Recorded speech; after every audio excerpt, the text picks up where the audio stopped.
At the beginning, we started working with a lot of volunteers. We are still working in the social part with a lot of volunteers, and we are seen as complementary to the social services from the public administration. After 3 years working in 2002, we realized that it was impossible to get jobs for some kind of peoples inside our communities. So we decided to create Netellas Clariana as a productive line inside the foundation. The sector was cleaning services with the gender perspective, women working, 80% immigrants, and we have had 63 workers from 2002 till 2008. We didn't have any subventions during this period to finance the productive line. It was self-financed with the profits of the selling services, cleaning services, basically. In 2008, we created SIC Insertion Company, mostly because of the Spanish law that came out in 2007 that regulate our kind of organizations. We had 17 workers in 2008, we are having 10 right now, plus 1 social worker and 1 social educator. The Spanish law that regulates insertion company forces us to have a minimum of 30% of all the employees in risk of exclusion. These companies must be owned also by non-governmental organizations, and the subventions we got in 2008 were about 28,000 euros. The workers, the profile of the workers we have in the company are domestic violence victims, mostly immigrants with children and no family, and women qualified by the social services as risk of exclusion. It's supposed we are transitory companies. That means that our employees must be working with us a maximum of 30 months. There is an official subvention to cover the initial lower level of productivity, and also a subvention from the government to cover around 85% of the cost of the support workers as the social worker and the educator. The social worker and the educators, their mission is to work on the social and work skills of our employees to try to introduce them after the 30 months into the private market. Talking about difficulties, we have 2 different kinds of difficulties. The difficulties that are inherent of our sector, that means cleaning services. The economic crisis that started in 2008 has generated a huge price reduction of the services we offer. That makes us impossible to compete in the market. Also, the sector in Spain, more than 50% is black market. That means that cleaning ladies get paid under the table, so they have no social rights. The duplication of some costs, when they passed the law in 2007, they forced us to create companies. We couldn't be foundation as we were at the beginning. So that means duplication of costs, administrative costs mostly. The fourth problem is the workers don't want to leave the organization, of course. The initial lower productivity that is covered by a subvention, the subvention is not enough. Another problem we had, it was an incorrect market strategy. We had been relying in our reputation to get more clients. It didn't work. The paralysis of the board toward the crisis. They see the crisis coming, but they didn't do anything. And then the law itself. The law itself forced us to have a minimum of 30% of the employees in risk of exclusion for the year 1 to year 3. But in the year 4, it must be 50%. With the crisis, and right now, it's impossible for us to achieve this percentage of workers. Talking about that, the difficulties and needs. Obsolete regulations or total absence of regulation. It took us 5 years of negotiations with the Spanish Parliament to get the insertion companies law. And when we got it, it was already obsolete. It was regulating a reality that it was true 8 years ago, but it's not working at all anymore. A huge delay receiving the subventions, around 11 months. In fact, the program that covered the 80% of the cost of the social worker and the educator, it's a 2 years program. We have the first one, 2008-2009. The second one is 2010-2011. We got paid the last 20% of that money from the first program, 2008-2009, 2 months ago. That means almost 2 years after we did the program and we spent the money. No access to credit, this is not new. We never had access to credit. Social companies don't have credit. The small financiation we can get was always based on the patrimony of the owners. That means the board of the foundation.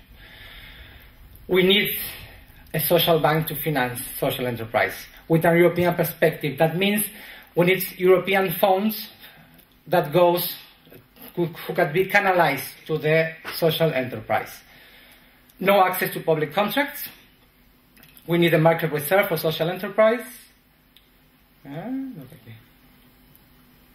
Okay.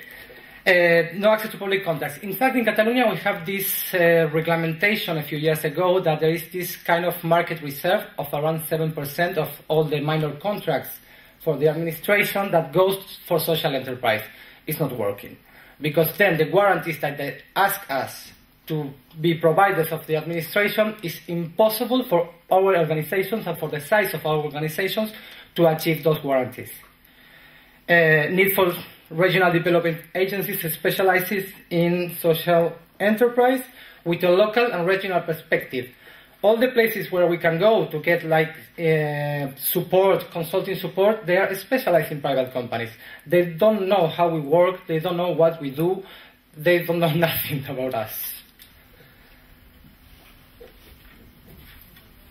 Then what we always say is we don't want subventions, we want contracts. We want to be suppliers for the administration. The administration is one of the biggest companies in Europe, is the people that spends more money. We can be the suppliers because we are making them saving money. The need for qualified professionals, access to adult education, and low-cost consulting support is the same. Every time we need support, it's amazingly expensive for us to achieve it. It's impossible to pay, and it's not good for us. Tax reduction, a specific and privileged condition for the social enterprise is the same. They force us to convert into private companies, and now we pay taxes as any other private company. We are not private companies. We need privileged conditions for us. Then local economies and local development implies local solutions. The small programs that we can see that can help us, there are programs that they don't realize about the realities in our territories. Every country is different. Inside every country there are different realities, different regions, and different economic situation. And to finish, there has been in the last 8 or 10 years a lot of studies about social economy, social enterprise, but not real work. We need field work. If we have information about social enterprise, we need to create community development agencies that help the creation of social enterprise. Thank you very much.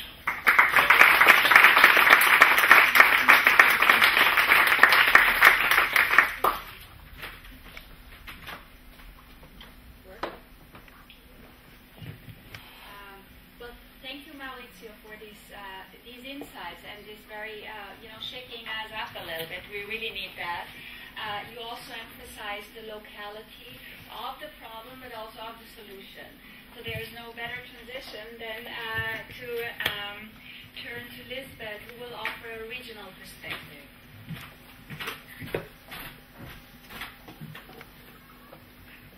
Thank you very much.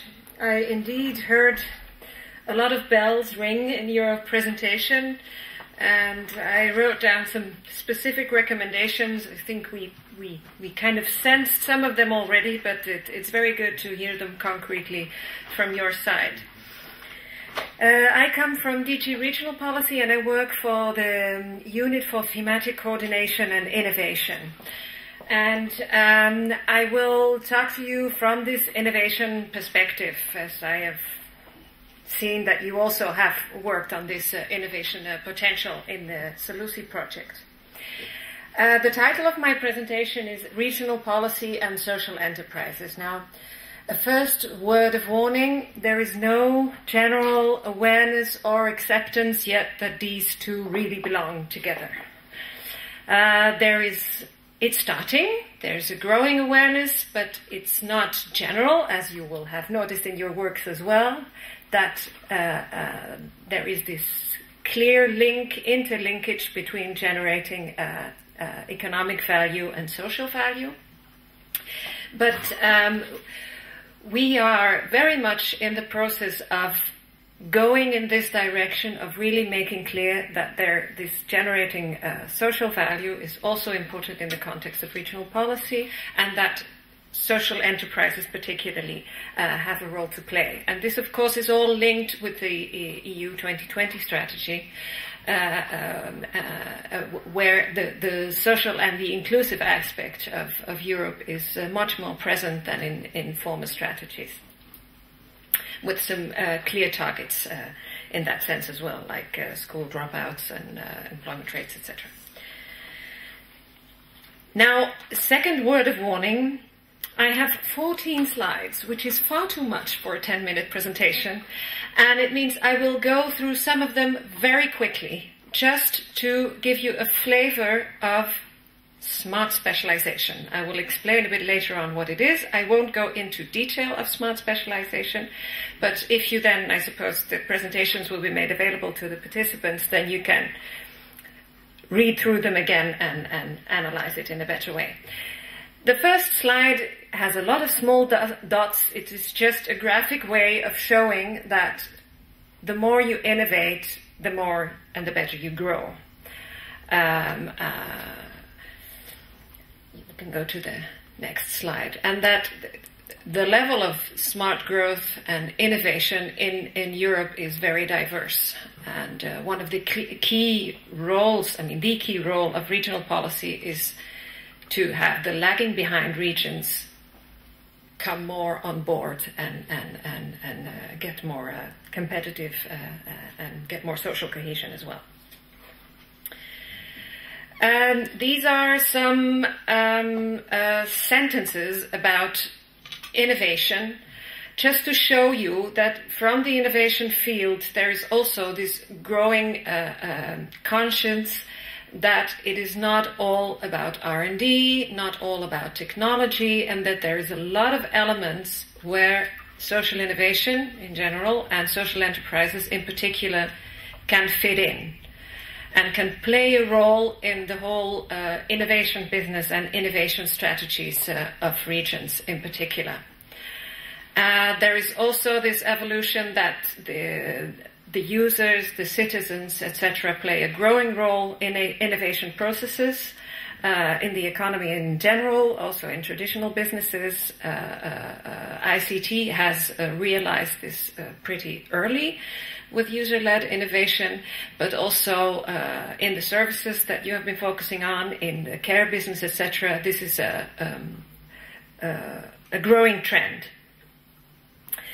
Now, this is the first slide on smart specialization. For the future, in regional policy, for innovation strategies, we will ask the regions to present a strategy, a regional innovation strategy for smart specialization. What is smart specialization? Of course, smart, everybody wants to be smart, but smart comes from the smart growth pillar of EU 2020, and it has to do with innovation. Why smart specialization? It means that you focus on a limited number of priorities and not try to innovate in a whole number of sectors, but focus on some particular areas where you already have some strengths. So as I said, I won't go into details for the moment, but just I've highlighted on the common slides in red some of the concepts where I think social enterprises can fit in and participate in smart specialization strategies. So there is the focus also on open innovation. The next one. What is smart specialization? There's a number of characteristics, But I think that this aspect of the collaborative approach, not the top-down decisions, and the involvement of key stakeholders is something where social enterprises can really already show a lot of expertise and give